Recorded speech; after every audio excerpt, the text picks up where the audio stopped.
পূর্ণাঙ্গ তদন্ত হয়ে অপরাধী যারা তাদেরকে গ্রেপ্তার করা শুধু নয়, তাদেরকে শাস্তি দেওয়ার ব্যবস্থা করতে হবে।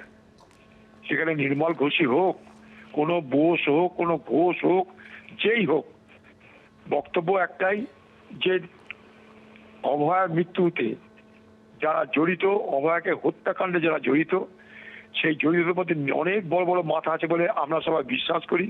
সেই মাথা কারা, কাদের প্রশ্রয়ে আশ্রয়ে এই সমস্ত ঘটনা ঘটার হিম্মত তারা পেয়েছিল, তারা যেন কেউ বাঁচতে না পারে।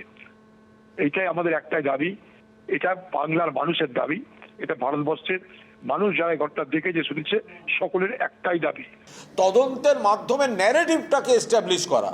তারা বলেছিল অমুক করতে হবে, তাই পুলিশকে দিয়ে সেটাই করতে হবে। যদি এত বড় অপরাধ নির্মল ঘোষ করে থাকে, সিবিআই তো তাকে তুলে নিতে পারতো। সিবিআই কে? সিবিআই সেন্ট্রাল গভর্নমেন্টের, হোম মিনিস্ট্রির। তাহলে সিবিআই এতদিন ধরে ধরলো না, তার মানে কি সিবিআই তদন্ত করেনি? যদি দোষ করে থাকেন 100% শাস্তি হবে। নির্মল ঘোষ যদি দোষ করে থাকেন, সিবিআই এতদিন অ্যারেস্ট করেনি কেন?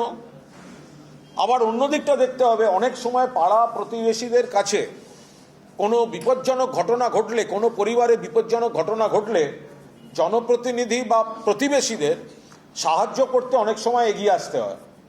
এখন সেই সাহায্য করার পরিণামে যদি পরে সেটা অপবাদ, কলঙ্ক, অপরাধ হয়ে ফিরে আসে, তো তাহলে তো লোকে এবার পাড়া প্রতিবেশীকে সাহায্য করার আগে দুবার ভেবে দেখবেন। এই তিনজনের বিরুদ্ধে বিশেষ করে নির্মল ঘোষের ভূমিকা কি ছিল তা নিয়ে অভয়ার পরিবার বারে বারে অভিযোগ করে এসেছে এবং অবশেষে নির্মল ঘোষের গ্রেফতারি হলো ওড়িশা থেকে।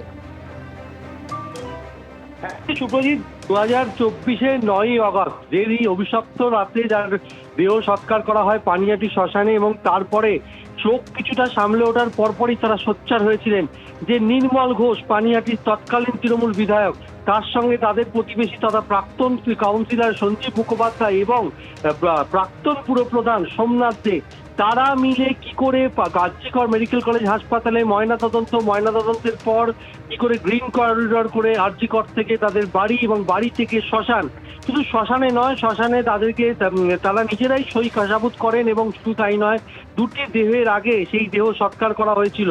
তড়িঘড়ি কেন সৎকার করা হলো, কেন দ্বিতীয়বার ময়নাতদন্তে তারা সুযোগ পেলেন না, এই নিয়ে তারা দীর্ঘদিন ধরে সোচ্চার হয়েছিলেন। রাজ্যে পালাবদল হতেই যখন পানিহাটি থেকে অভয়ের মা রত্না দেবনাথ তিনি বিধায়ক নির্বাচিত হন, তখন থেকে তারা গোটা পরিবার সোচ্চার হয়েছেন যে নির্মল ঘোষকে গ্রেপ্তার করতে হবে। কেননা নির্মল ঘোষই গোটা বিষয়টির ব্লুপ্রিন্ট তৈরি করেছিলেন।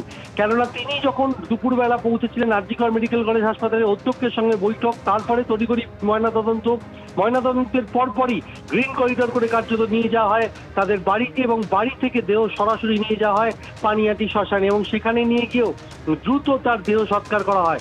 এবং নির্মল ঘোষ এই চক্রান্তের মধ্যে রয়েছেন। তারা বারবার বলেছেন, এই নিয়ে নির্মল ঘোষকে সিবিআই একাধিকবার জিজ্ঞাসাবাদ করেন।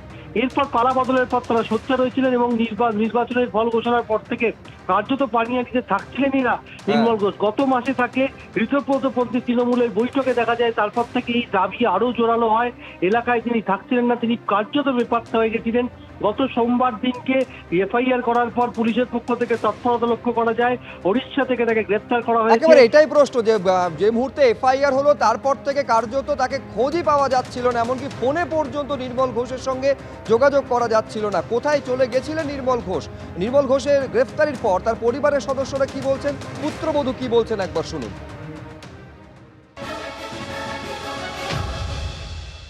বাবা আমাদের সাথে কোনো কন্ট্যাক্ট করেননি। তিনি কোথায় গেছিলেন? মানে বাড়ি থেকে বেরিয়ে গেছেন যেদিন, অনেকদিন আগেই, বহুদিন ধরেই উনি বাড়িতে নেই, কিন্তু কোথায় গেছিলেন সেটা আমাদেরকে জানানো হয়নি।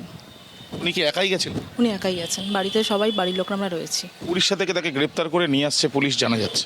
আমরাও আপনাদের মাধ্যমেই জেনেছি, মানে বললাম তো ওনার সাথে আমাদের কোনো রকম কন্ট্যাক্টই হয়নি যে আমরা আপনাকে বলতে পারবো কিছু। পুলিশের কাজ করবেন, প্রশাসন মতন এগোচ্ছে, মুখ্যমন্ত্রীর উপর ভরসা রাখছি আমরাও, যে ওনার বয়স হয়েছে, উনি অসুস্থ একজন মানুষ, এবার উনিও সমস্তটাই খতিয়ে দেখবে, আশা করি পুলিশও খতিয়ে দেখবে। মুখ্যমন্ত্রী স্পষ্টত আমরা দেখেছিলাম, তিনি বলেছেন যে তিনি সম্পূর্ণ কমিটেড এবং অভয়ার বিচারের জন্য মানুষ তাদের পাশে থেকেছিল এবং তিনি পাশে। আমরাও তো কখনো বলিনি যে পাশে নেই, বা বাবাও তো কখনো বলেননি যে পাশে নেই। যতবার তাকে ডাকা হয়েছে, যেখানে ডাকা হয়েছে উনি সবসময় প্রেজেন্ট থেকেছেন। এবার এখনও উনি কোঅপারেট করবেন আশা করি। এবার উনি অসুস্থ একজন লোক, তো বয়সও অনেকটা ওনার 80, তো আমরাও ভরসা রাখছি, প্রশাসনের উপর ভরসা আমাদের রাখতেই হবে। সেদিনকে কি হয়েছিল? তাড়াহুড়োর অভিযোগ তোলা হচ্ছে পরিবারের তরফ থেকে বারবার। এক্স্যাক্টলি ওটা, ওই যে বললাম আমরা প্রেজেন্ট ছিলাম না, বলতে পারবো না সেদিন এক্সাক্ট মানে কী হয়েছিল। বাবার সাথে তো ভাবে কখনো ক্লিয়ারলি কথা বলা হয়নি যে কী হয়েছিল বলো, বা আবার নিজে থেকেই কি আপনার মানে নির্মল বাবু কি নিজে থেকেই গিয়েছিলেন নাকি না তাকে কেউ যেতে বলেছিল, কোনো ফোন এসেছিল এরকম কিছু? তাকে তো আমরা কোয়ারি করতে পারি না। কিন্তু এই বিষয় নিয়ে কোনো আলোচনাও করেননি আপনারা? না, কখনো তাকে আমরা কোনো তার কাজের বিষয় নিয়ে কখনো আমরা কোয়ারি করিনি। এবিপি আনন্দ, এগিয়ে থাকে, এগিয়ে রাখে।